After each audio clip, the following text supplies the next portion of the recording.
Aloha to everyone. I'm Lila Mower, President of Kokua Council. Thank you for joining us today.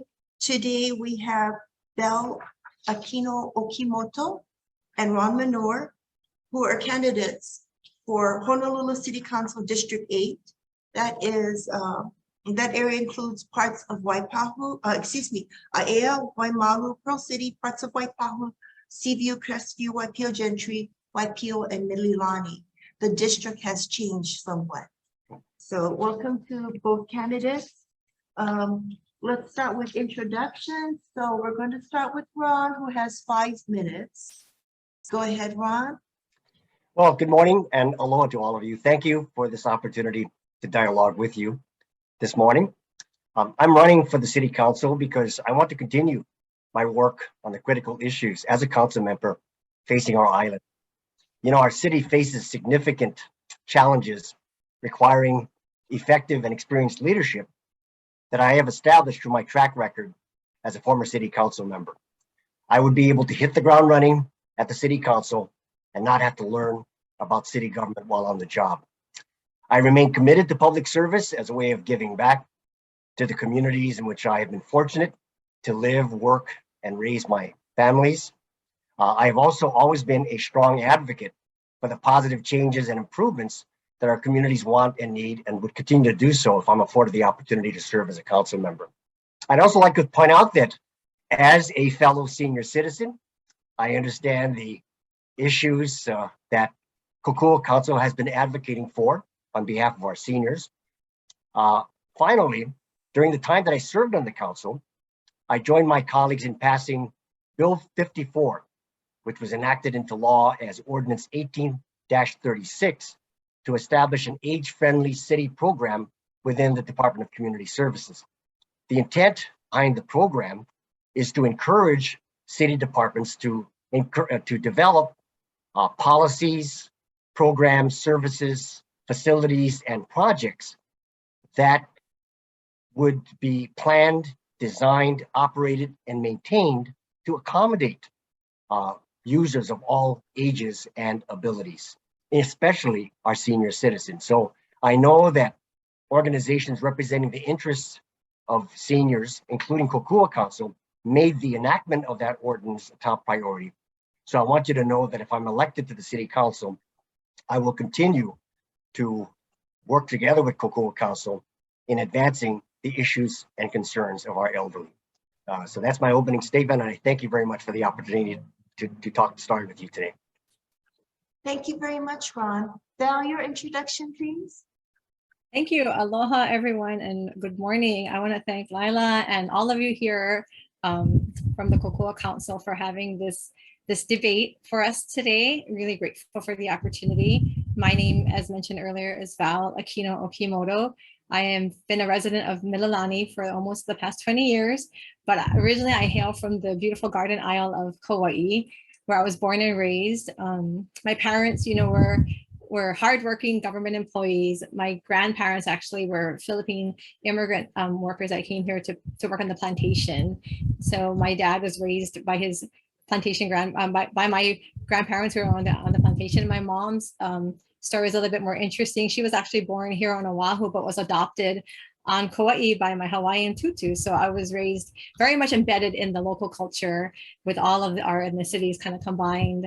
My parents, as I mentioned, were government employees. My father worked for the Kauai Fire Department. He was a captain there, and my mom worked for the State Department of Agriculture in the office there. And I was really raised kind of old school. We were taught to respect our elders, not just within our family, but everywhere. It's known, at least in my life, that it's a village that raises, a child, and that's kind of how I was raised and how I continue to raise my children as a mother here.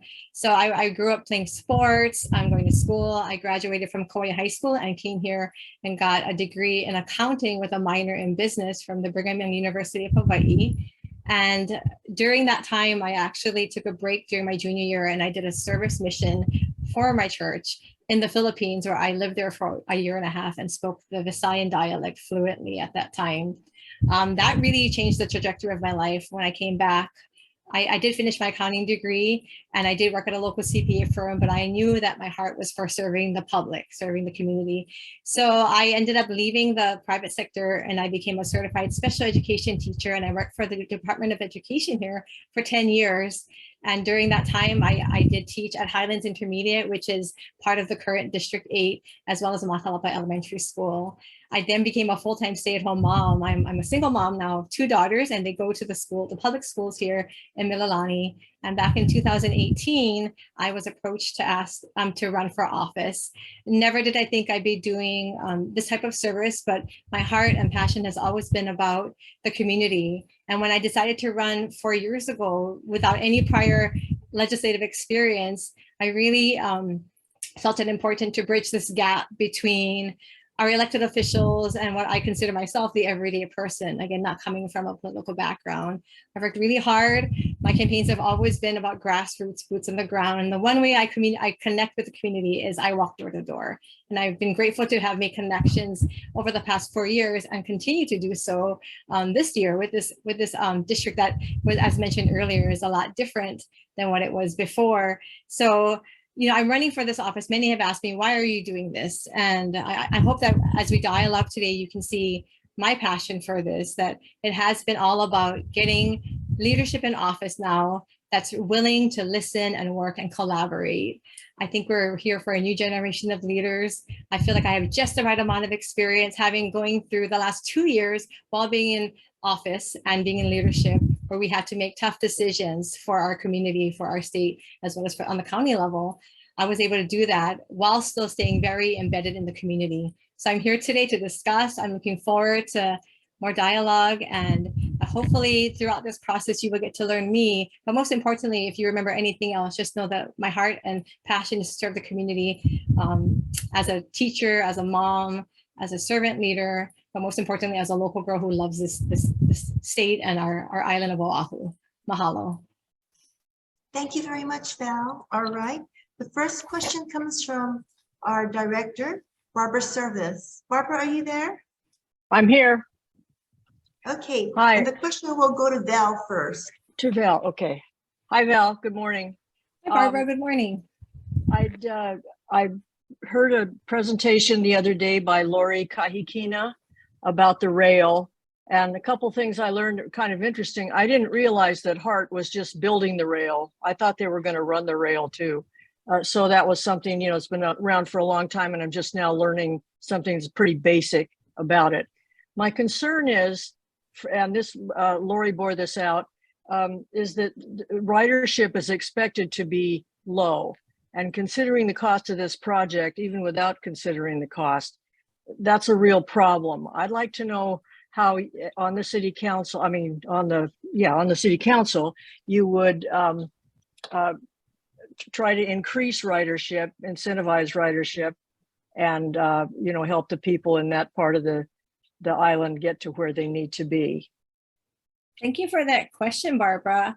You know, I was recently, I think about 2 weeks ago, able to actually do a site visit with HART as well as DTS to kind of see how we can combine these two services with the rail as well as our bus system. And I really am, although I know that our taxpayers have been really overburdened and they've lost trust in the process of how this project has come about, you know, I've always been a proponent, supporter of finishing the rail. And so I think when you think about specifically the District 8, I have really great excitement thinking about the TOD, what we can develop along the rail line. And I know that Lori is working really hard to be able to get this thing running. I asked them specifically while I was there that day, when can we, you see it running right now. They're doing daily test runs. We weren't even allowed to do a test run because they need to figure out how to deal with the hairline fractures in the hammerhead structures, which again is unfortunate, but you know, I know that she's working really hard to address that issue.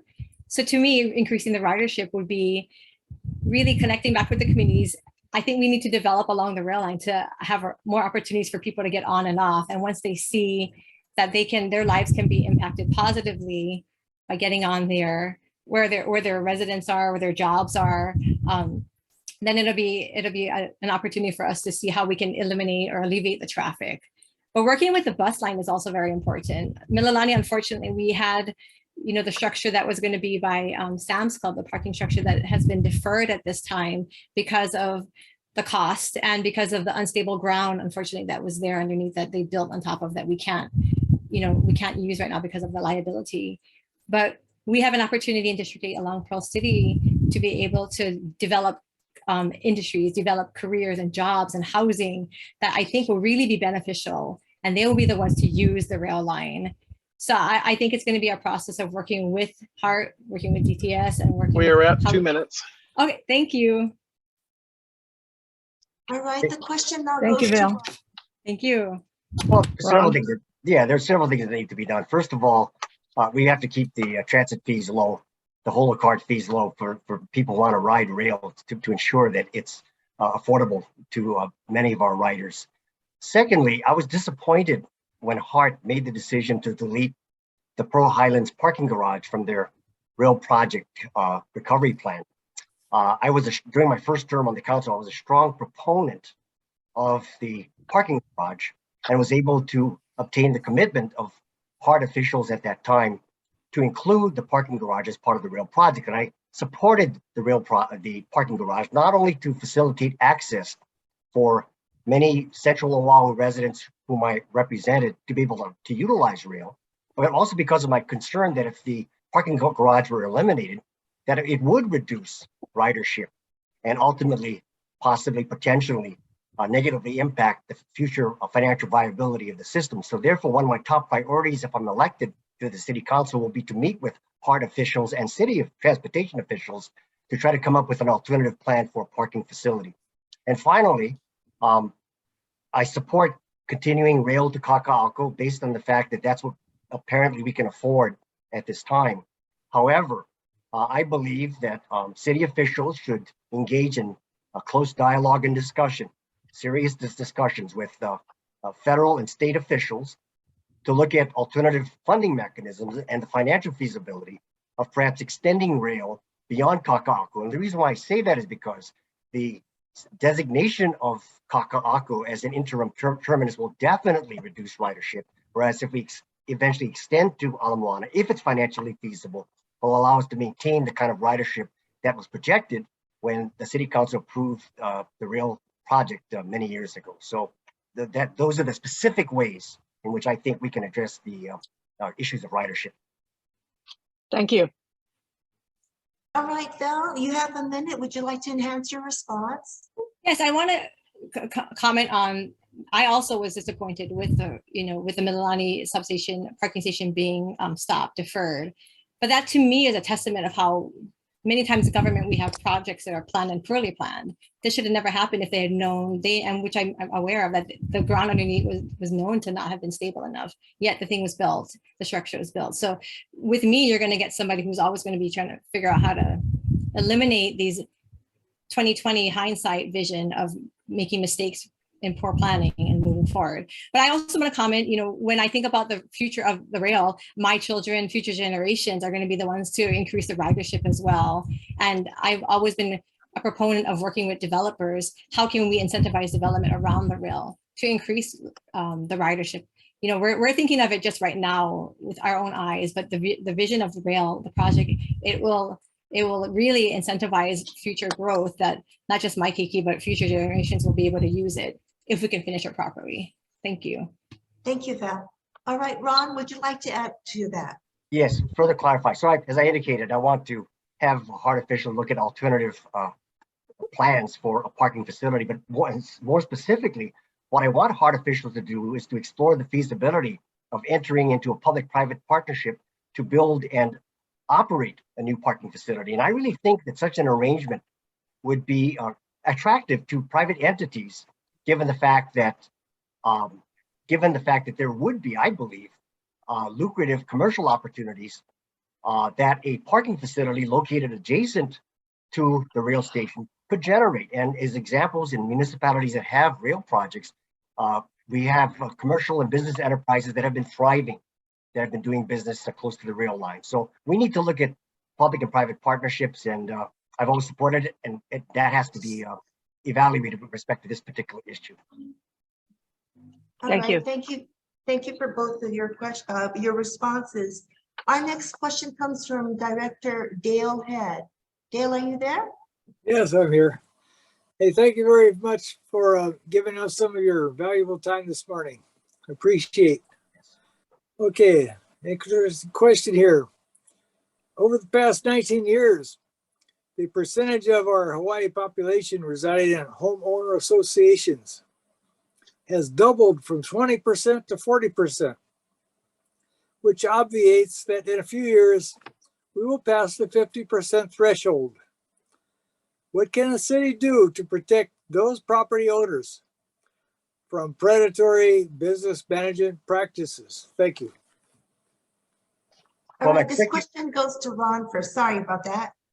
Go ahead, Right. please. So my quick and direct and candid response to you is that I think that the solution would lie with the state legislature. And the way I say that is because when I served in the state legislature, I served as a chair of both the state Senate and House Consumer Protection Committees that had jurisdiction over condominium and condominium association issues. And all of that is regulated under the State Department of Commerce and Consumer Affairs. And the kinds of concerns that you expressed were expressed to me when I chaired those committees by condo owners and members of associations. So I'm sensitive to your concerns, and I think that as a city council member, if you were to bring those concerns to my attention, I'd work closely with your state legislators, our state legislators, to try to get those concerns addressed, perhaps through legislation down the road.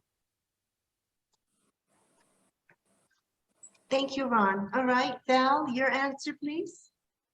So if I'm Dale, I'm hoping for hearing your question correctly, but I would like to echo. Oh, Ma'am? hello. Yes, Oh, question? sorry. Can you repeat? Could you hear me? Yes. What did you Okay. say?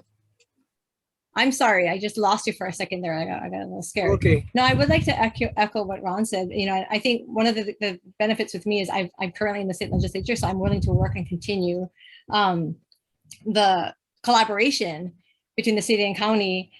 But, you know, I've been on the economic development committee for the last 4 years, and as well as been very passionate about how we can address the housing issue. So I want to make sure and Dale, if I'm not answering correctly, please restate your question. I wasn't sure if I actually heard it correctly, but I echo the same, you know, sentiments that Ron shared, that we're working together. And is this a housing issue? Again, forgive me if I didn't correctly hear the question. Well, real fast, we're going to have over half of our population living in these multifamily dwellings in very few years. And the state attitude is that once they step onto the property, they're under that association management or government, not the state, but the state designs the tools that are used against the owners. Okay. And we got people in the legislature with their palms open, taking, pardon me, payoffs from these lobbyists, from these management companies.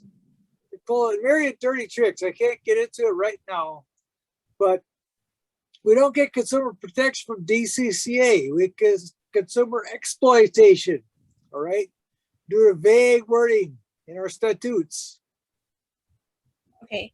And I would like to address, you know, maybe we'll talk about corruption at some point, but I completely disagree with any form of corruption. And I think that's where you're heading towards with this. It seems like that this, you know, to me goes to what we need to address, which is, again, the housing issue. How can we provide adequate and appropriate housing for our community, for our residents, for my children, you know, and your families? What's happening is that these things, you know, like you said, so many of them are living in these condominiums now because we don't have enough inventory to take care of the housing shortage that we have here. But Lila, I'm not sure if we're going to talk about corruption. I know Dale kind of brought it up. I do have thoughts about that, but maybe we'll save for another question.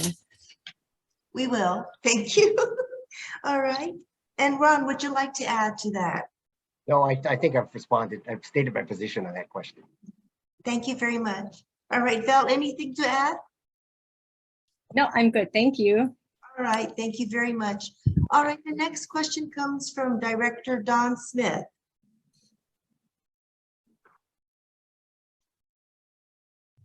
Don, can you hear us? Yes, sorry, I'm not ready with my question yet. Can I pass? Sure. Okay, I'm Okay. going to come back to you later. Okay, thank Doug, you. are you ready with your question? Sure, I am. There's a jet flying over my house, so you have to put up with that.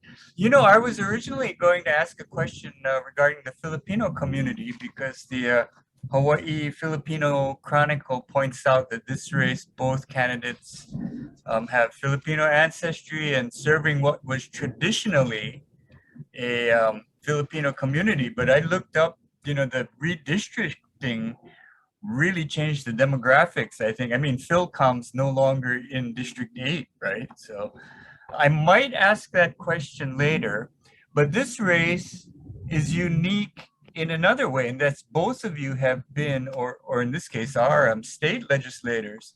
So this is kind of a jurisdictional question about renters protection. So in Hawaii, a landlord can double the senior's rent, double it, and then you get 45 days to comply or get out. Also, a renter can be evicted for no reason, while in some mainland cities, long-term tenants are protected by a show cause requirements. In Hawaii, I think all renters protection measures would have to be implemented in the state legislature's landlord tenant code. Or is there anything the city can do? So my question is, should it exclusively be the state to have the authority to protect renters, or should this authority be with the municipalities as it is in many other places? I think, yeah, I think, you know, we should do, government in any capacity should do all that we can to protect our kupuna. That's one thing. The one thing that's not different about the current District 8 being redistricted is that I'm walking doors almost every day. It's kupuna no matter where, right? Mililani, Pearl City. And that's the one thing that they're worried about. They're worried about they're on fixed incomes right now. So the income is not going to come in anymore. These people have worked hard their whole lives. They want to live a nice, peaceful life. And either their mortgage or their rents are being affected by the high cost of living and the rates of inflation. And so to me, even if it's a state issue, what I think I'm looking forward to again is having we in government, regardless of which area of government you're working in, we should do all that we can to protect those who are on fixed incomes. I'm on a fixed income right now as a single mom, so I understand the struggles that are being expressed to me daily as I'm walking doors. And that goes along with rent, with property taxes, and just, again, being able to buy everyday groceries. It's not just one area that's being impacted by our kupuna or those on fixed incomes. It's an overall cost of living. So to me, anywhere that we can do it in government to protect and definitely not make it an increased burden on our kupuna or those on fixed incomes, that's what we should do, regardless of whether you're in the state or the city level. Well, having served in both the state legislature and city council, and having, as I indicated earlier, chaired the Senate and House Consumer Protection Committees that had jurisdiction over issues and legislation relating to condominiums and landlords and renters, it's my position that I think this issue that you raised can more properly, more effectively be addressed on the state level as opposed to the city level.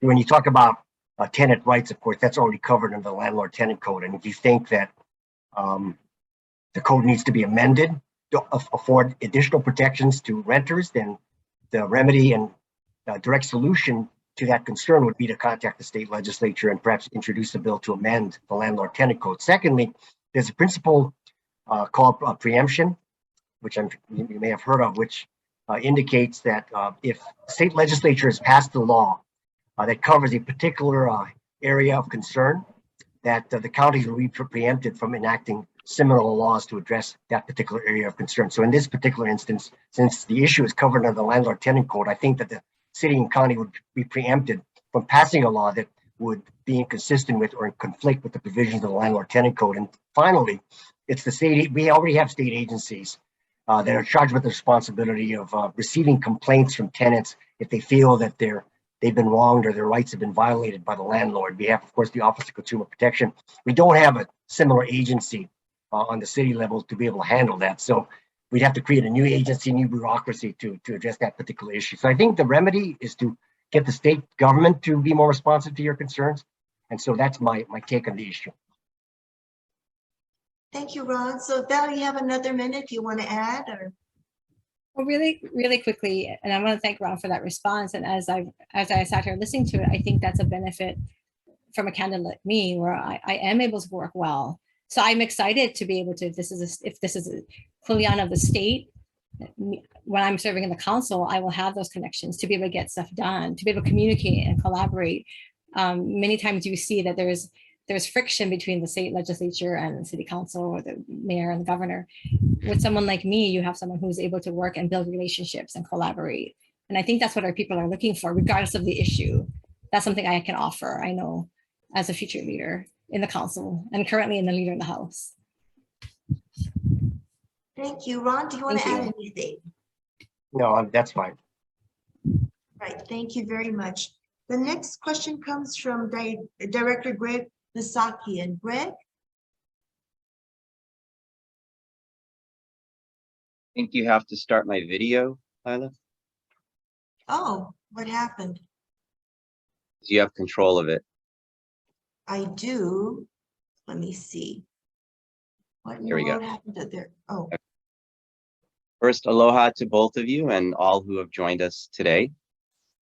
My first question is, what is your position on the Crisis Outreach Response and Engagement Program, CORE? Do you feel that it's working and helpful or needs improvement? If you're not sure what it is, I can provide that to you, but I think both of you know what CORE is, I hope. the Do I question go goes first? to Ron. Thank you, Ron. Go ahead. I'm very open to the program. I think it has a lot of potential. And if I'm elected to the city council, I definitely would want to monitor the program, support it in whatever way I can to make it more effective, because I think that one of the key solutions or tools that we need to utilize to address homelessness is supporting more proactive social service outreach to the homeless, and the CORE program is an example of that. Which leads me to my position on homelessness, which is that as a policymaker, I realize that there is no panacea and that it will take a multifaceted approach.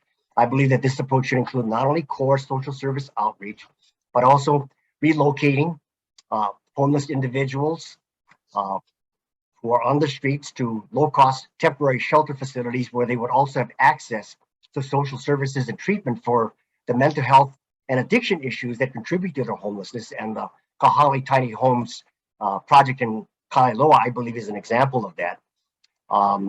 I also believe that, as I indicated, we need social service outreach. We also need to have city government continue to support Section 8 and rapid rehousing and rental assistance to individuals and families who are homeless because they cannot afford market rents. We also need to engage law enforcement in situations where there are illegal activities happening in homeless encampments. I also want to see further improvements to the state assisted community treatment law, or the ACT law, to facilitate the treatment of chronically homeless individuals who suffer severe mental illnesses and substance abuse problems. And of course, we need to build more truly affordable housing. And many of these could include the wraparound services that have been implemented in various mainland jurisdictions under the Housing First model. I think we ought to seriously move in the direction of implementing more Housing First types of projects here on this island. So it's going to take a multifaceted approach, and I want to continue my work on this issue in that regard to make that happen. Thank you very much. Val? Thank you. Thank you for the question, Greg. And I want to really kudos to, I know there was a police officer who is currently in active duty. He was the one that came up with the CORE program. I was able to, again, sit through a meeting with him, and it's just amazing to see the intuitiveness, someone who's faced with this day to day. So I support the program. I think it's a great avenue for us to address, or at least chip away at addressing the homelessness issue. And I've spoken up about this before, with homelessness, it's not going to just be a one answer. We're not going to just solve the homeless issue by creating more homes alone. We have to have, as I've said before, the treatment first approach, because without addressing the mental health issue and the addiction issue, you're just going to be we're just spinning our wheels. So to me, that has to be something that's always going to be a part of addressing the homelessness issue, and working with the law enforcement as well. We need to make it more possible for them to address it. When our residents on the street know exactly what they can do to kind of elude the law enforcement, they know it. and they know what they're doing. And our police officers are, they can only do so much within their jurisdiction. So we need to make it more possible for them to address what they can do. We can't continue to allow people who have committed crimes back on the street, unfortunately. So there has to be a balance between being compassionate with those who, unfortunately, and I was on another Zoom, I think, it was mentioned that not everybody who's homeless is somebody who has a mental health illness or has a drug addiction. And we're aware of that, but the majority of them unfortunately are. And what's happening in our communities now, what's happening in District 8 now, the residents of Kupuna especially are concerned that there's going to be an increase, there has been an increased population of residents who are living on the streets. And therefore it's not safe for the Kupuna, for the Keiki, for others who are law-abiding taxpayers to be able to walk freely in the community. So to me that We're at 2 minutes. Thank you. I'll continue on the rebuttal. Yeah. All right. Ron, do you have a minute if you'd like to add anything? Yeah, I just want to point out that the homeless issue is an issue to which I devoted considerable attention as a city council member. For example, I frequently work with other city officials, social service outreach workers, HBD, and community stakeholders to clear homeless encampments within my council district and connect homeless individuals and families to social service providers and shelter facilities where they could receive the assistance that they needed. So I've already been working on this issue, but clearly more needs to be done to address the issue, and I'm up to that challenge if I'm given the opportunity to serve once again on the city council. Thank you. Val, your minute? Thank you. Just to finish up, but I am concerned as I'm walking in the community, and Kupuna, that's one of their main concerns at the top. And I really don't want to continue to hear that they feel that their lives are in danger or they're not safe. They can't go out of their homes during the day or especially at night. So I am in support of, pivoting the funds, figuring out how we can pivot the funds to address which programs are going to be successful. I have been and will continue to be successful to address the homeless issue, which is greatly connected to the mental health issue and drug addiction. So I just want to end with that. Thank you. Thank you very much. All right, the next question comes from me. Snowballing revelations of corruption in our government, unfortunately, is not a surprise.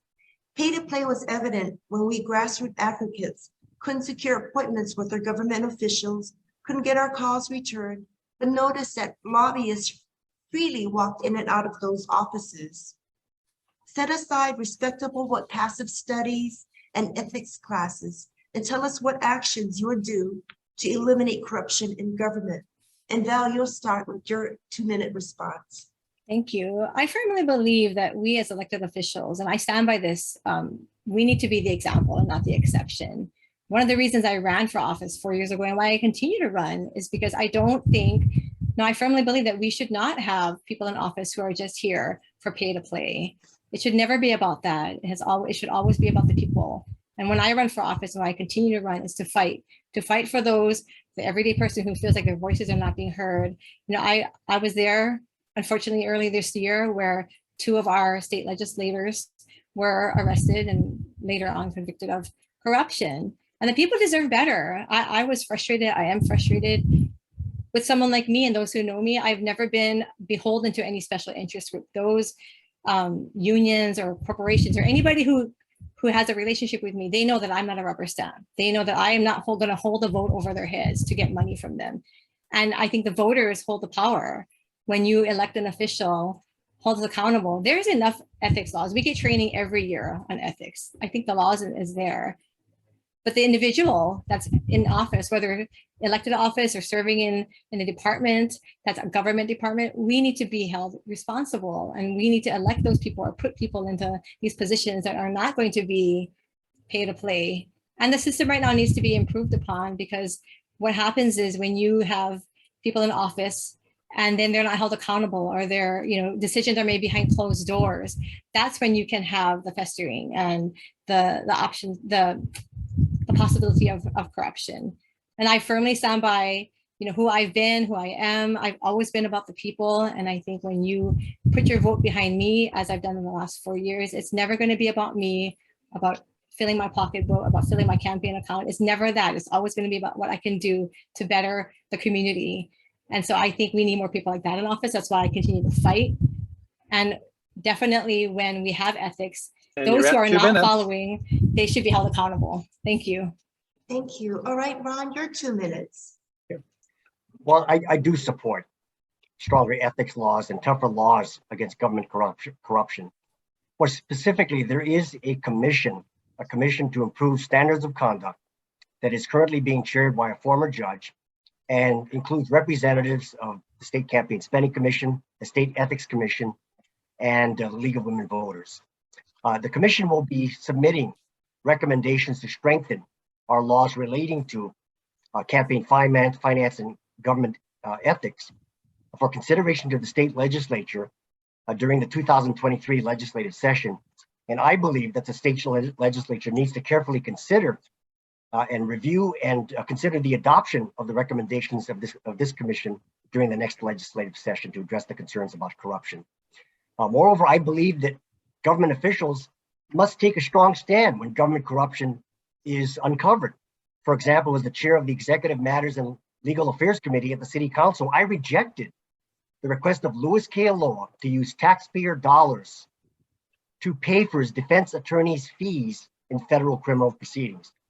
Moreover, my committee approved proposed charter amendments to strengthen the ability of our City Ethics Commission to enforce our city ethics laws. And these proposed charter amendments were in fact approved by the voters during the 2020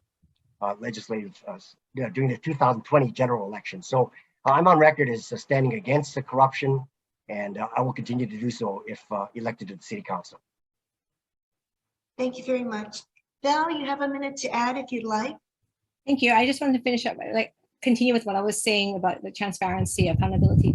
To me, of course, I'm not opposed to having effective laws that will definitely stop corruption. But my common sense approach to things is we don't need more laws. We don't need a commission to tell us that taking bribes and stealing from taxpayers is not right. We don't need that. We need people in office who have those core values, who will not allow that kind of thoughts or deeds or actions to take a part of their lives. And I can see why it's easy to become, make that a part of your life when you get into office. I fought hard against it. So although I understand the importance of having increased regulations and commissions, I understand the I guess the intellectual side of it, but essentially the common sense side of me says we don't need that. They're there.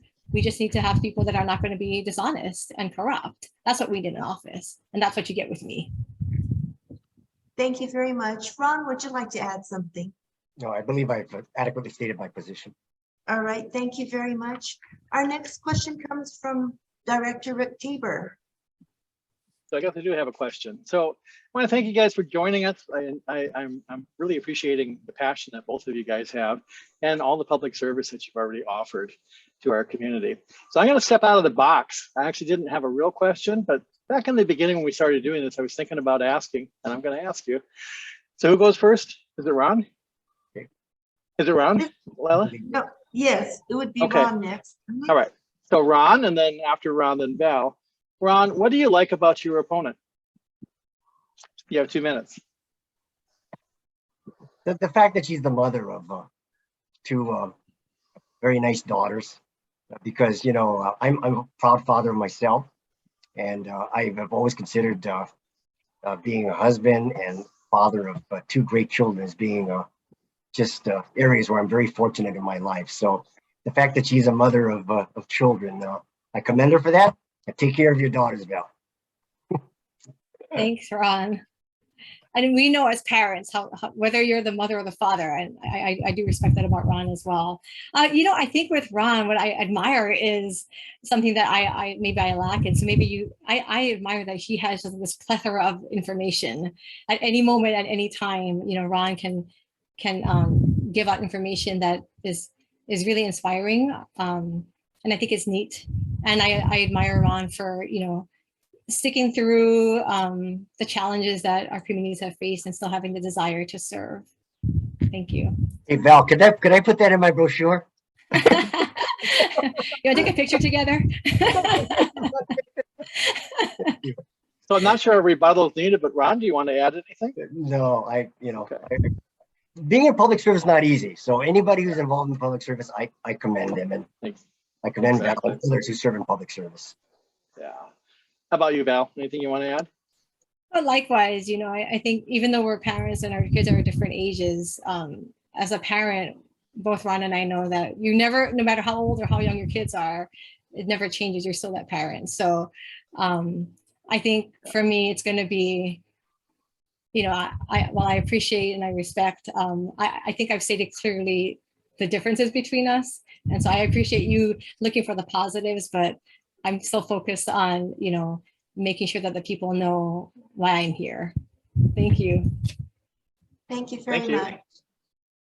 All right, Director Don Smith, are you ready with your question?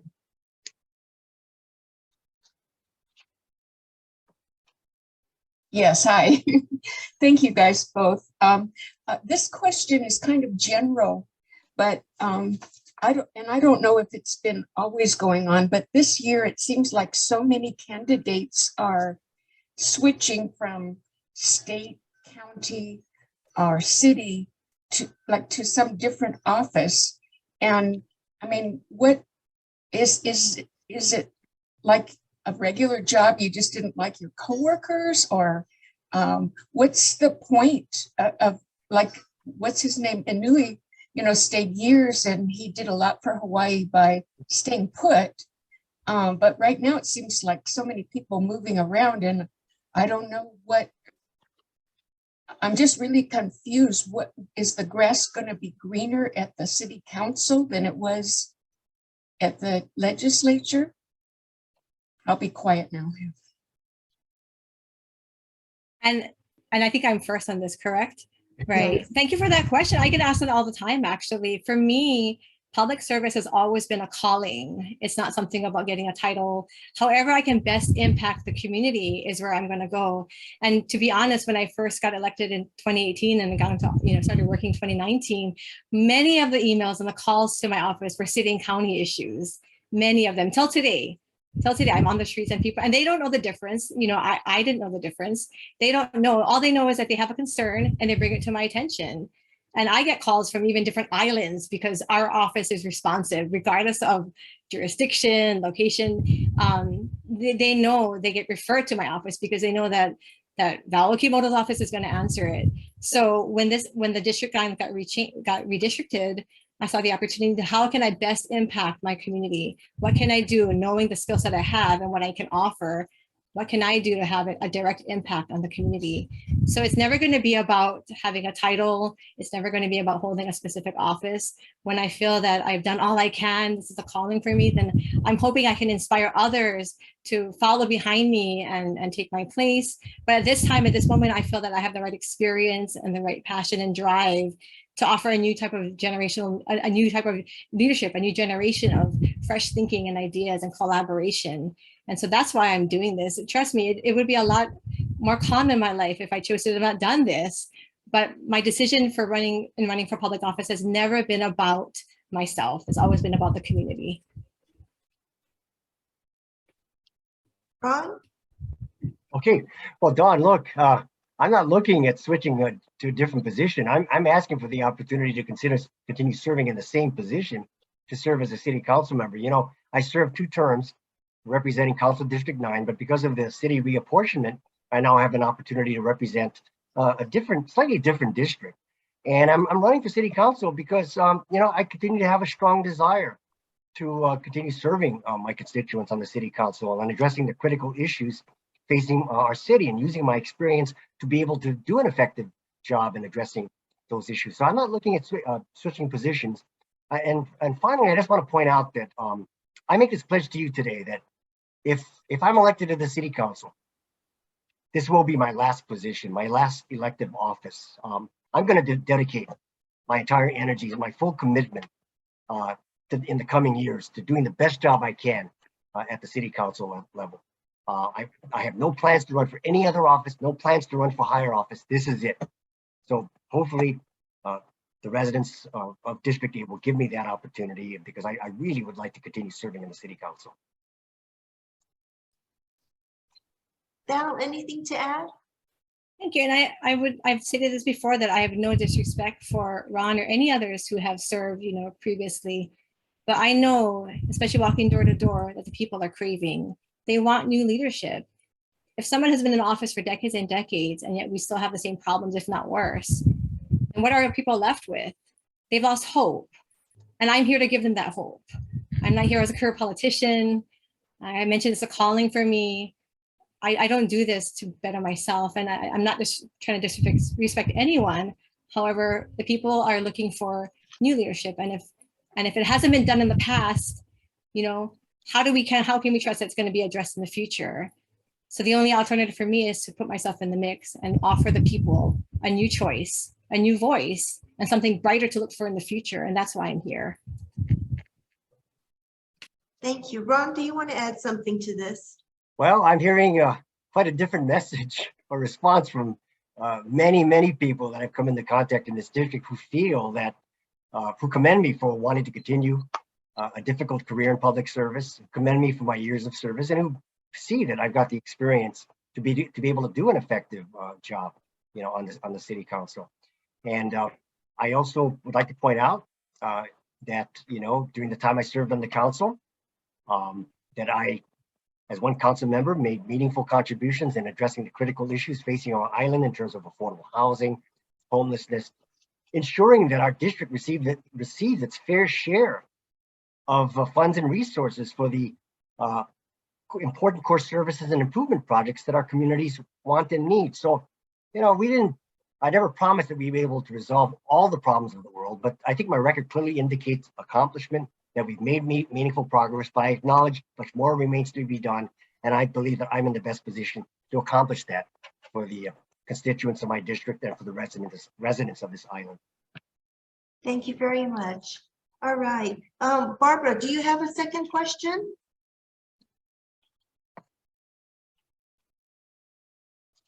If not, let's go on to Dale. Dale, your second question. The question I had was quite similar to that from Don regarding barriers that exist in the legislature, which would cause the city legislator to go to the city council, get something better done, the limitations in our own legislature. But can you make a comment on what the problem is with the legislature? On, regarding the lack of consumer protection for that 40% of the population. They don't live on state land. They live in this city and county of Honolulu, all right? You're our residents, your constituents. There's no barrier preventing the city council from talking to the legislature, all right? Would you like to expand more on that? So Dale, what is your question, please? Yeah, if they could identify what the barrier was to cause them to run for city council instead of remaining in the legislature. Mr. Menor was the Consumer Protection Committee chair, I believe. That's correct. So just to give you some by way of background, I took some time off. I left the legislature in 2008, went into the private sector, devoted my time to attending to my family, getting involved, remaining involved in civic affairs, community organizations. And then 4 years later, I decided that I still had a desire to serve, and an office that opened up was the city council seat. So it wasn't as though I left the state to run for the city, but rather that I had the opportunity to continue my service when a council seat opened up in Council District 9 a number of years ago. Thank you. Yep. Yeah, again, if I'm not answering this correctly, I apologize. But I think your question was, again, kind of tail ending what we were just discussing. And so for me, it's not about leaving one area for greener pastures. It's always going to be about, like I said before, how can I best impact the community? And I think that there's term limits for a reason. You know, the council has term limits. And I think that people chose that because there's reason for it. So I don't intend to see myself doing this forever. I've mentioned before, I think that we're looking for a new generation of leaders, and maybe Ron and I are talking to two different types of community members. I don't know, because I'm out there almost every day, and that's what I'm hearing. What I'm hearing is consistent with what I've been saying. So to answer your question, there's no real, I guess, legitimate reason for why we leave one area and then go to the other. But the reason I'm pursuing this path is because I feel that the people of our island here on Oahu are looking for new leadership, and they want change, and the people chose term limits for a reason. And I think that's why you have a certain amount of time, and in that time, if you do your best, and you hopefully leave it in a better position than you started, and that's what I plan to do. Thank you.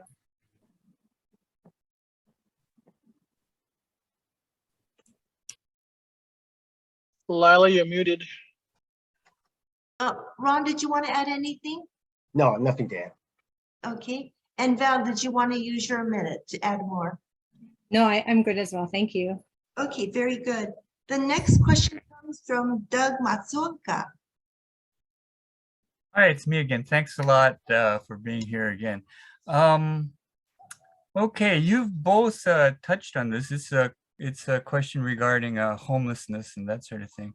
And I want to point out that in 2014, I was homeless for a little while, wasn't abusing substances, wasn't any more mentally ill than I am now. I wasn't, right?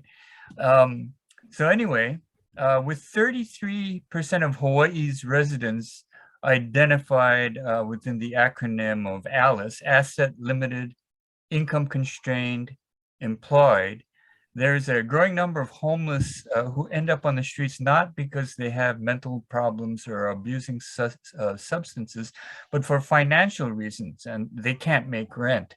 And this comes from a recent study by the National Low-Income Housing Coalition. And this can be a sudden rent increase on a fixed income, or a breadwinner is injured or becomes incapacitated. And if you have specific ideas about what can be done, I'd really like to hear about that. Again, this is for the 33% of Hawaii's residents who are under ALICE, and that's on top of 9% who are living in poverty. So I'm not sure who this goes to first. I think I'm first. Okay, go ahead. Yeah. Take it away. And Doug, I want to thank you. I did hear you share your story in a previous forum, and I think that it's so brave of you to share it. And I love that you're willing to share, because I think people can connect to you on that level. And it's good for us to not stereotype those who unfortunately end up, houseless. But your story is inspirational. Ron and I have talked about this, that there's no one real answer to address the homeless issue. And we talked about the mental health and the addiction. I want to talk about job creations. And I get it, the kupuna are on fixed incomes. And so we need to really make sure that we don't add any more burdens upon their already fixed income. But when we're talking about those who are of lower income and that for one reason or another are not able to maintain rent or definitely, purchase a home, I want to be able to create an economy where we have new jobs and expand our tax base. Government can't continue to just overburden our taxpayers by thinking of new fees and taxes to cover government expenses. What I see is we create jobs, and that gives a person self-worth. When they have a position in life where they can earn their own money and go to work, that gives them value. And that's what we need. We need to have our residents here have value. Many of those, and maybe you can share from your experience what you were able to witness, but I think many of those who end up unfortunately on the streets, they feel like they lack that value, and that's not right. So we know that in Hawaii, it's an expensive place to live. Like I said, I'm a single mom. I understand this on a day-to-day basis, but we need to have industries that create jobs, that we can have these people become contributing members of society where they're earning paychecks, and they're contributing to the tax base, and that expands the tax base. So then we have more resources for government versus just programs after programs that will create a bloated government, bloated spending, and then impact the middle class and everybody else who's struggling on a day-to-day basis. And that will impact the Kupuna, who are on fixed incomes at this time. So 2 minutes are I- up. Sorry. thank you. All right. Ron, your turn, please. Yeah, I'm very sensitive to the issues you've raised. You know, during my final year on the council, I served as a member of the City Council's Economic Revitalization Committee, which distributed federal CARES Act monies to provide rent and utility relief and assistance to many of our individuals and families who are struggling during the pandemic. And, you know, so it really does still greatly trouble me that, notwithstanding the fact that we're starting to emerge from the negative economic impacts of the pandemic, that too many of our families are still facing financial challenges. So the city government should undertake actions to try to do several things. I think that we should do what we can to try to alleviate our high cost of living that exacerbates the financial challenges that many of our residents are experiencing. City government can't do it all by itself, but we can at least try to help to mitigate the cost of living. And of course, one area that the city government needs to redouble its efforts in would be to create more affordable housing opportunities, which are of course major contributors because of the fact that escalating housing prices are major contributors to our high cost of living. Additionally, city government needs to hold the line on fees and taxes that also exacerbate our high cost of living, as well as provide an increase in real property tax exemptions for local homeowners, including seniors living on fixed incomes. And finally, I've always been a strong supporter of the minimum wage. On the city council, I introduced a resolution urging the legislature to increase the minimum wage because of the fact that many of our families who are living paycheck to paycheck are working jobs that pay the minimum wage. So I'm glad that the legislature finally approved the increase. And then lastly, I think city government needs to continue to provide funds for nonprofit organizations that provide critical services and assistance to residents who are financially struggling. We're at 2 minutes. To make ends meet and who are living paycheck to paycheck. Thank you, Val. You have a minute. Thank you. I mentioned job creation, but like I was saying, also, we have to be able to curb government spending. This is not, if we continue to just use our taxpayer dollars in an excessive manner, then we will never be able to address the issue. And a lot of that is tied down to, again, we'll talk about the permitting process, I'm sure, but there's a lot of departments in our government where they're not run efficiently or effectively. So there's a lot of wasteful spending. And you know, it's also, when you talk about housing, it's not just rental assistance, because with those on retirement fixed incomes, we have so much unfunded liabilities. We don't know how we're going to pay them off. It's a plethora of issues that need to be addressed, and it's not going to be one answer. But we as government officials, we need to be able to address it. Another area also is to increase the tax exemption. But there's lots of things that we need to do to manage our government money properly, but also increase the workforce. And I can talk about minimum wage another time, but that's a state issue. So. All right, Ron, you have a minute more. I believe I stated my position. All right, thank you very much, both of you. All right, Director Greg Misakian, are you ready with your question? Yes, I am. And Val, you actually said something earlier that resonates with many. So I've heard that from many people, including from myself.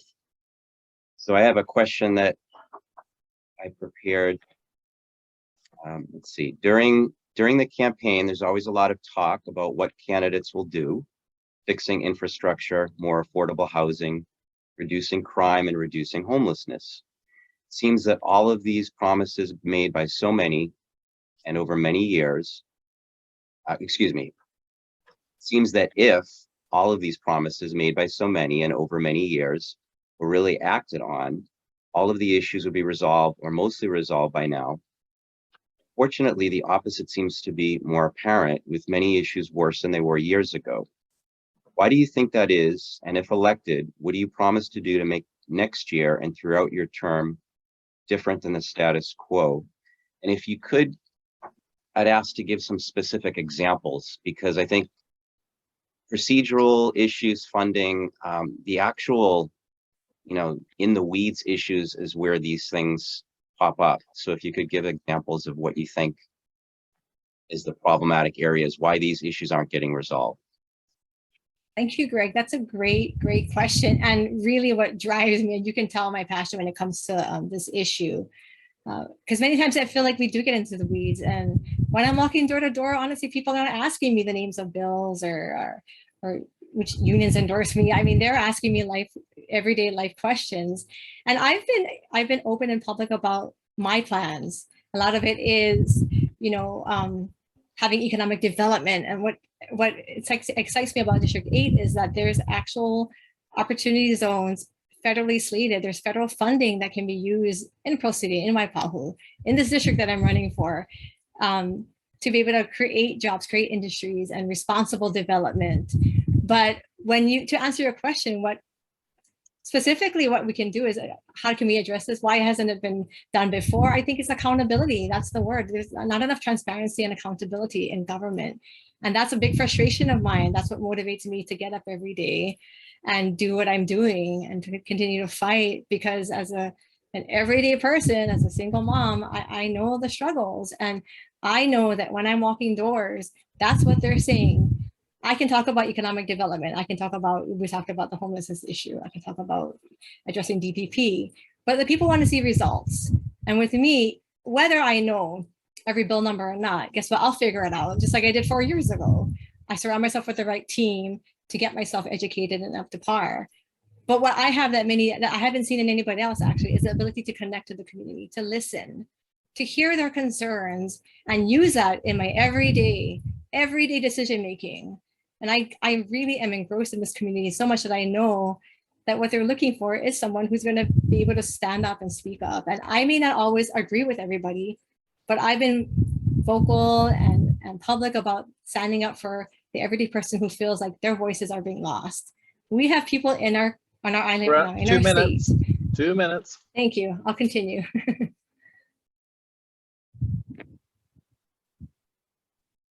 Did I go? Okay. Yes. Right.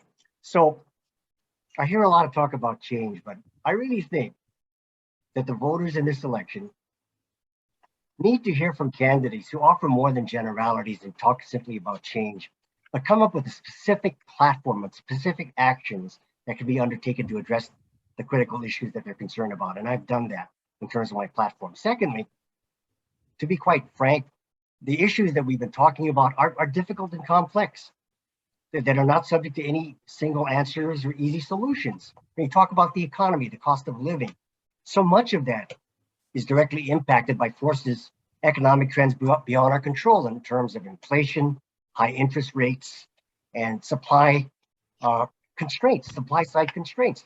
But that doesn't mean that state and city governments don't have a role to play. And in that regard, I believe that during the time that I served on the council, as one council member, I did what I could, and I did make meaningful contributions to address critical issues. For example, on the affordable housing issue, I worked with affordable housing developers to increase the inventory of affordable housing throughout the island.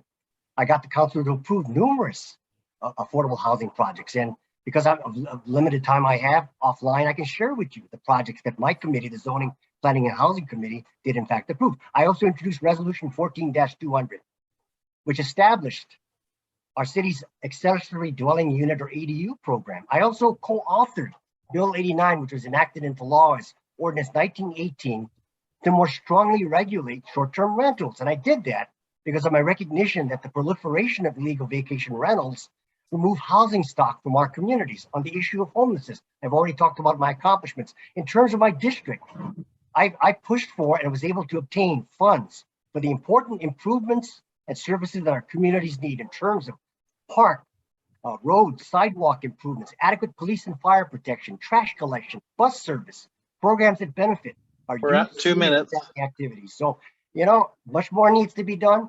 But I think that as one council member, I really tried and did in fact make a difference. I want to continue doing so if I'm elected to the city council. All right, Val, you have a minute. Thank you. I want to continue with what I was saying, having accountability and transparency. I also want to make note that much has been said about experience versus inexperience. And I want to say that, having to have gone through the last 2 years with COVID while being in office is not something that should be taken lightly. I think that really showed us that no matter how many years of experience you have in office, something can get thrown your way and you have to be able to pivot and adjust. And that's something that I've been able to do while listening to the concerns of my community. So I could sit here and say, I know everything. I don't know everything, but that's the beauty of it.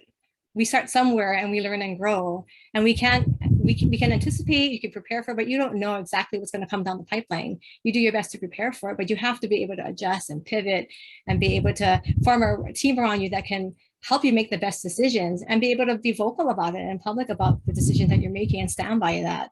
That's something that I've been doing and I continue to do. We have to, like I said, all these, oh, okay, thank you. Good question.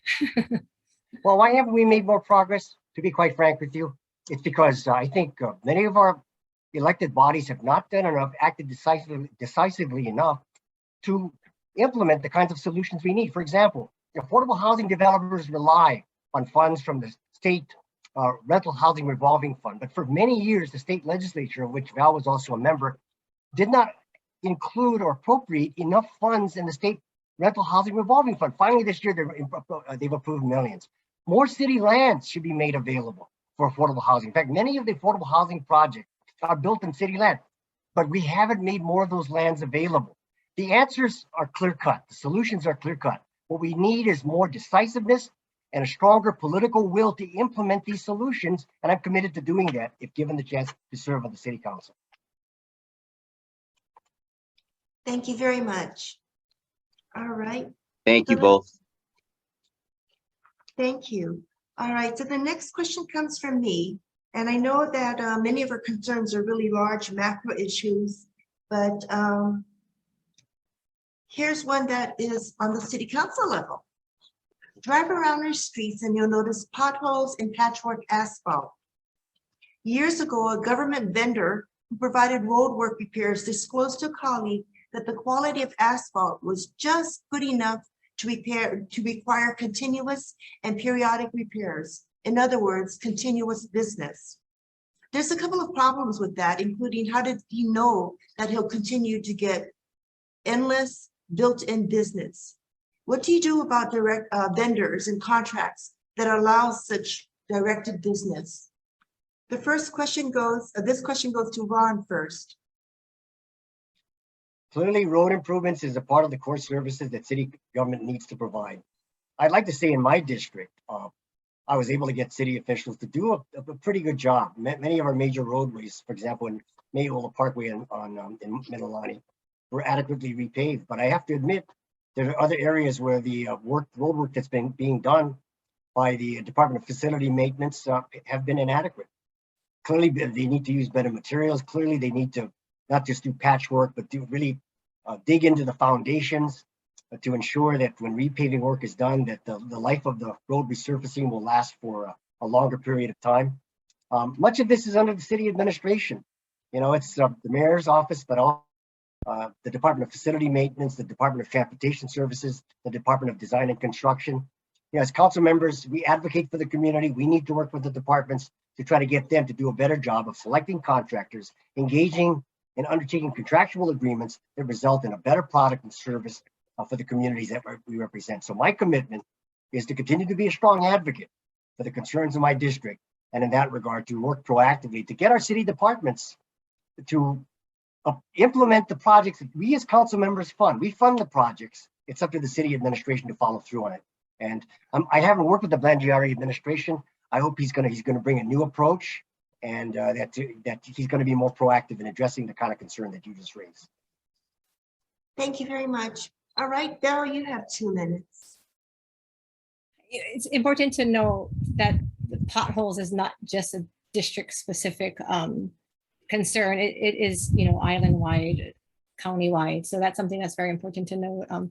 Paving has been more on the surface, but we need to go down deeper. It's not that bad materials are being used, but here in Hawaii, unfortunately, with our climate, it is an issue where it rains and then it dries up. So that is impacted by the roads. The roads are impacted that way, which again impacts the drivers. And you're right. we shouldn't leave it to our residents shouldn't be suffering, you know, because of this. So we do need to address that. But on top of just the potholes in the roads, we have to address, you know, the staffing issue. We need efficient and effective employees. Here in Mililani, we're fortunate. We have a wonderful association. So for the most part, our needs are taken care of. Many times they're doing the jobs that are actually belong to the city because they care so much about the community that they'll take over.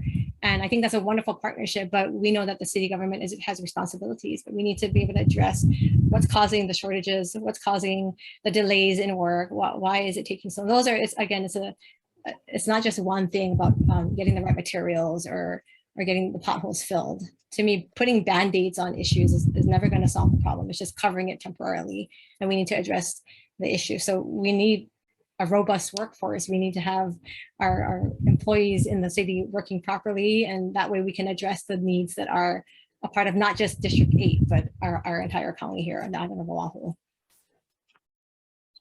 Thank you. Ron, anything to add? No, I've stated my position, but if there are any follow-up questions, I'm willing to entertain those. Val, anything else you'd like to add for a minute? No, I think that's it. I kind of stated, you know, that it's a bigger issue, but if we address the workforce issue and as a state, not a state, but a county level issue, then it's not going to just be an issue for the district. But I think it's always going to be an issue. Then we definitely, I just want to say firmly that we definitely need to take care of the needs of our communities and finding more permanent solutions than we have been. Thank you very much. All right, my colleague, Director Rick Tabor has a question for you. Okay, so I'm going to finish with a bang here. I asked this one previously, so Val, you probably heard this one before. Illegal fireworks, totally disruptive. My dog freaked out last night after a huge boom here in Po'oa Valley. I know your district has the same issue. I'm a vet, so, and I also, like I said earlier, mental health is my background, so I've worked a lot with post-traumatic stress. I really hear a lot of complaints from vets about these, and these aren't your typical fireworks, as you know. These are like dynamite, you know, kind of thing. How do we stop that? I did hear that question, and yeah, I think, is it me, Rick? I think so. Yeah. And thank you, first of all, for the service that you've done. I definitely appreciate those who have gone on before or currently in service protecting our everyday freedom. So thank you for doing that. Fireworks is an interesting topic for me. Since I've been in the legislature, that's been something that's come across at the House floor and in committees.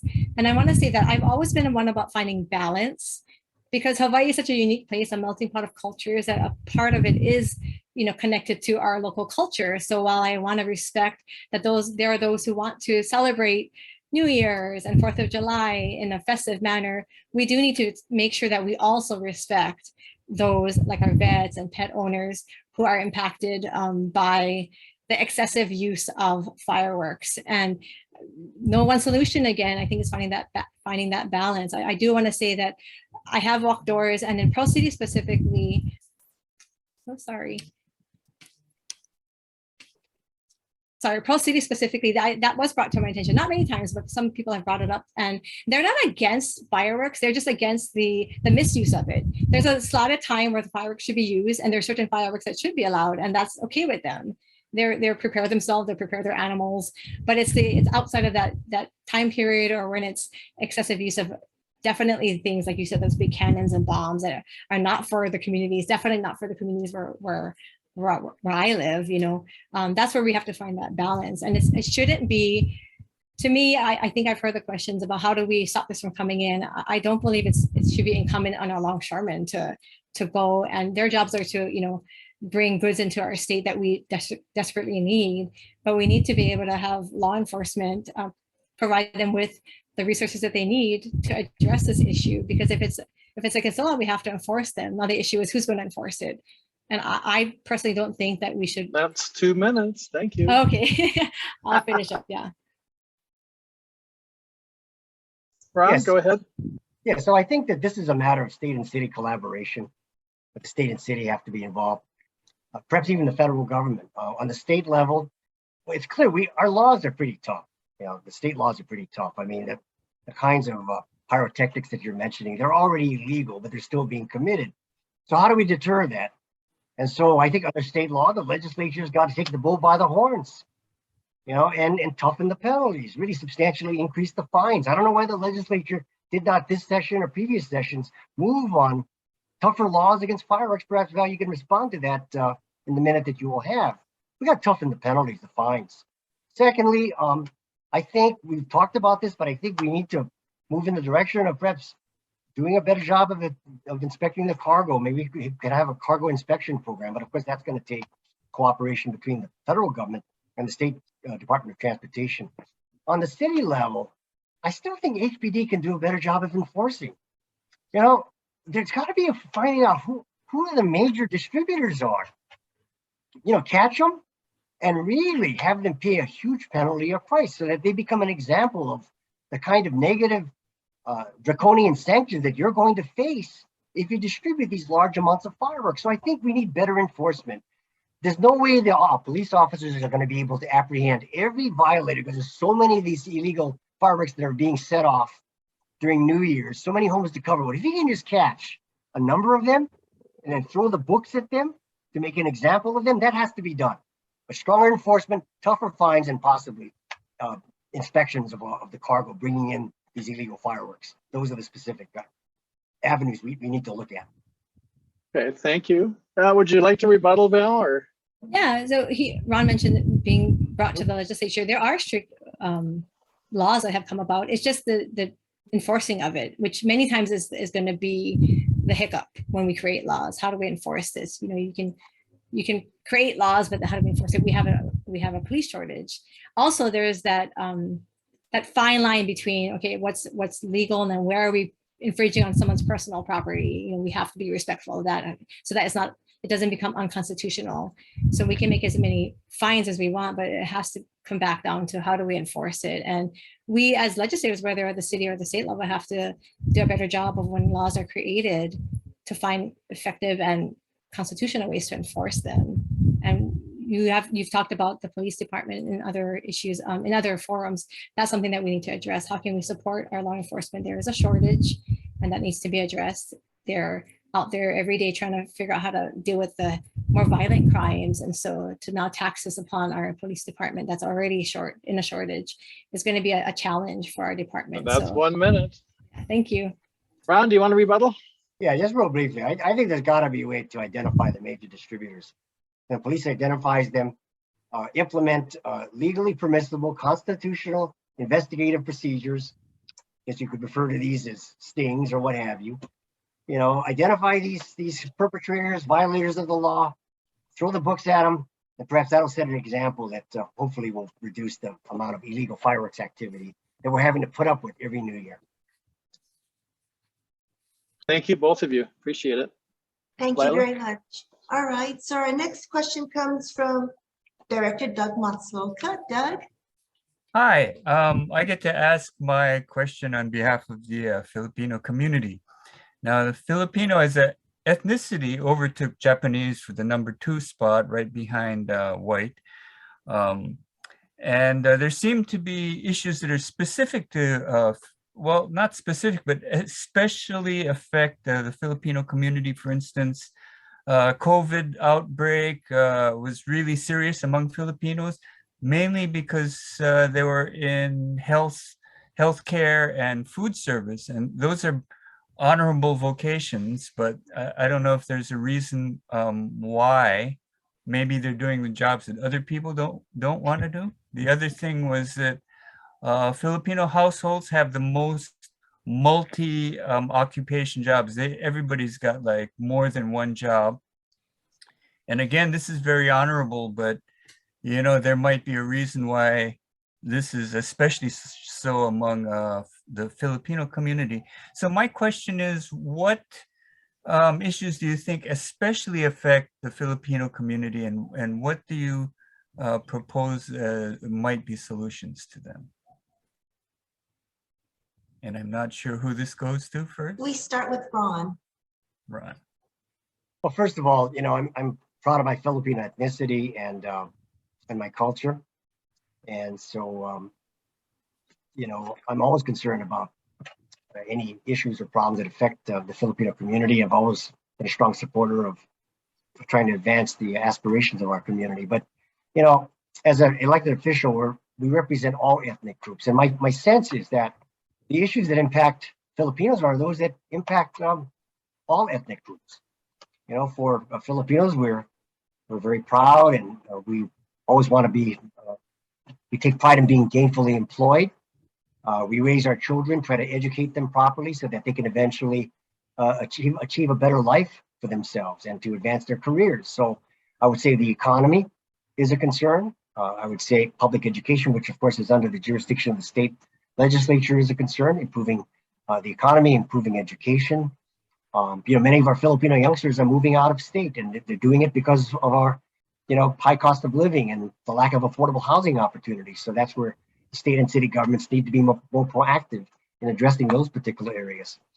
Of course, there are immigration issues that are more federal in nature, and you know, when immigration issues have been brought to my attention, I try to share those as a city council member, former state legislator. I try to work with our congressional delegation to try to ask them to resolve any immigration-related issues that may be impacting the Filipino community. So I think, you know, if we can resolve these issues that affect all ethnic groups, then I think we also address the concerns of the Filipino community in particular. Thank you very much. Yeah, thank you. And, you know, I'm grateful for my Filipino grandparents that came here from the Philippines, you know, and went to the small island of Kauai. And it's always in that pursuit of having a better future for your children and grandchildren. So I think I'm a testament to that today as I sit here running for this office, because I think it's not just, again, solely just for our Filipino community, which I love. A part of my heart is still in Cebu, I'm pretty sure, where I served for 18 months. But when I'm walking in the area, in the district, I don't see the issues that are shared with me. Again, they're not discriminatory based on what ethnic background you come from. It goes back down to cost of living and being able to make sure that their children are going to be okay. And education is the equalizer of all things, you know, which is why as a former special education teacher, I'm really passionate about making sure that we provide every opportunity, whether it's a trade or a higher education, so that our keiki can have a better future. I mean, I want more for my daughters than I've been able to provide for myself. And that's how it is. And as you look forward for generations. So the, you know, Filipino community is a hardworking, proud community. And I'm really honored to be a part of that, being half Filipino myself. But when I fight for the things I fight for, it's more about how can I help every local family. And every local family is fighting to make sure that their keiki can stay here, to make sure that they can put food on the table, to make sure that they can afford a mortgage or rent. So that's one thing that's something I'm very passionate about. What can I do to help them? And, you know, I've talked about jobs, you know, creating jobs, making sure that we still have not just our tourism industry, which is very important, but other industries that will allow our Filipino community as well as our other communities. Again, because I don't discriminate based on what the needs of our community are. That's something that needs to be brought to the attention, brought to the table as we move forward. We're at 2 minutes. That's 2 minutes. Continue to support, yeah.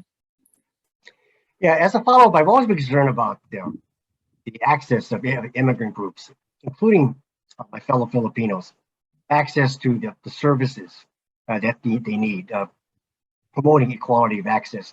And many of our immigrant families, of course, and these include Filipinos, have difficulties with English proficiency, language proficiency, as well as understanding the complexities of government programs that may be available to them. So as an elected official, I've been very strongly supportive of language access programs that facilitate the access of immigrant families to the services that they need, whether it's government services or other kinds of services. And I'm also concerned about the continued underrepresentation of the Filipino community and other ethnic groups within our governmental structure. So I've also been a strong advocate for measures to try to ensure that we have a balanced representation of all ethnic groups within our governmental structure. And I think I'm just going to echo along the same lines of where I was, you know, continuing, where I was ending, that when it comes to representing the people of our county here, it's going to be multi-ethnic, it's going to be multi-generational. And that's something that I feel really grateful that I'm able to do, is that ability to connect, to hear and to listen, to bring people together collaboration? How can we address the issues across the board? And that's, for me, one of my strengths has been to be able to work across the aisle, across generations, across ethnicities, to address the issues that are part of our everyday lives. And people, they're looking for someone who can be able to connect. And I'm looking forward to continuing to do that. I'm grateful for the connections that I've made so far. And so hopefully in doing that, we'll be able to address the issues that all of our ethnicities need. Thank you very much for answering the question. Thank you. Thank you very much, Val and Ron. You can tell that we have a wide range of questions. So we're now closing, and we're going to start with Val. You have 2 minutes for a closing statement, Val.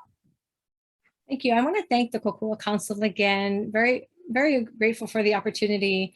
When we can get our voices out, I know that it's an important thing because we're representing the communities that we're fighting to serve.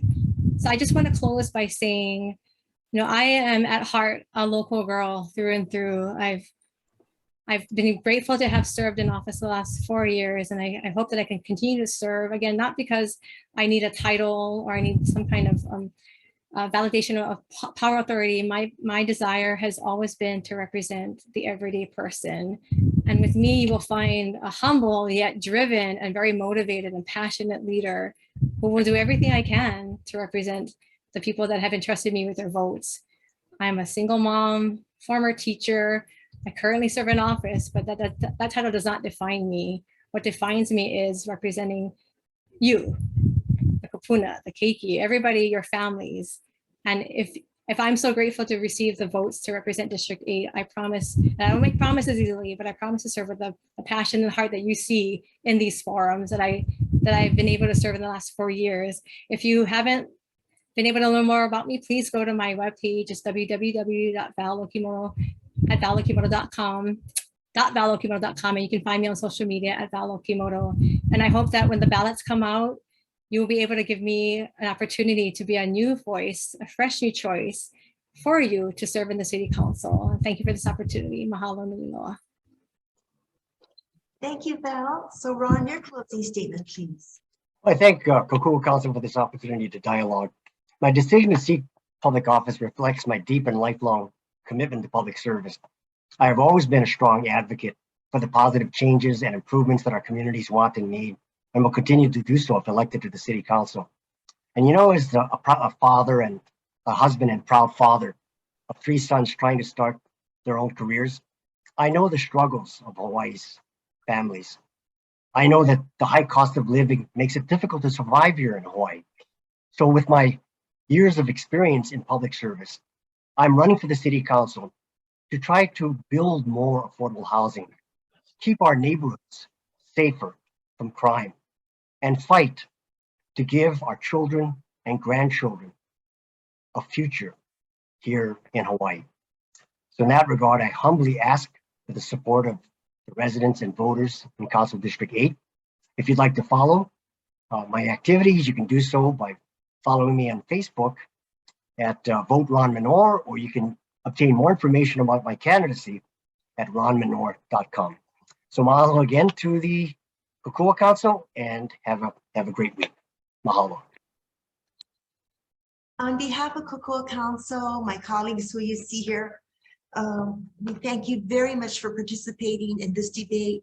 I feel that Council District 8 is very fortunate to have 2 caring, dedicated candidates. Mahalo nui loa, malama pono. We're going to end the meeting now. Thank you very much. Thank you.